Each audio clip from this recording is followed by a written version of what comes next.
আমার ভোটে নির্বাচিত প্রার্থী তিনি যদি কোনো দুর্নীতি অপকর্ম করেন তাহলে তার এই গুনাহ কি আমার আমল নামায় কোনো প্রভাব ফেলবে? আমি কি গুনাহগার হব? দেখুন, সূরা মাইদা 2 নম্বর আয়াতে আমাদের মাথায় রাখতে হবে, আল্লাহ বলেছেন ওয়ালা তাআওয়ানু আলাল ইসমি ওয়াল উদওয়ান, তোমরা পাপ এবং সীমা লঙ্ঘনের কাজে একে অন্যকে সহযোগিতা করবে না। আপনার ভোট যাকে দিচ্ছেন সেই লোক ভোট পেয়ে বিভিন্ন অপকর্ম করবে, এটি যদি সুনিশ্চিত হয়, আপনি জানেন, তাহলে জেনে শুনে সেরকম লোককে ভোট দেওয়া আপনার জন্য জায়েজ নয়।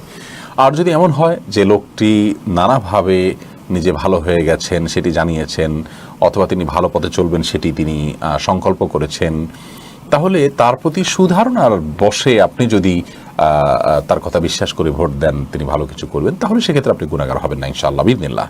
অথবা একজন মানুষ ভোট দেওয়ার সময় তিনি আসলে এরকম খারাপ, আপনি জানতেন না, পরবর্তীতে তার খারাপ গুণগুলো প্রকাশ পেয়েছে, তার আসল রূপ প্রকাশ পেয়েছে, সেক্ষেত্রেও আপনি গুনাহগার হবেন না ইনশাআল্লাহ। কিন্তু জেনে শুনে দলীয় টান অথবা কোনো ব্যক্তির প্রতি ভক্তির জায়গা থেকে কিংবা সামান্য পয়সার লোভে আপনি যদি কোনো খারাপ মানুষকে নির্বাচিত হতে সহায়তা করেন, তাহলে তার সে সমস্ত অপকর্মের দায়ভার অবশ্যই একজন ভোটার হিসেবে আপনাকে নিতে হবে।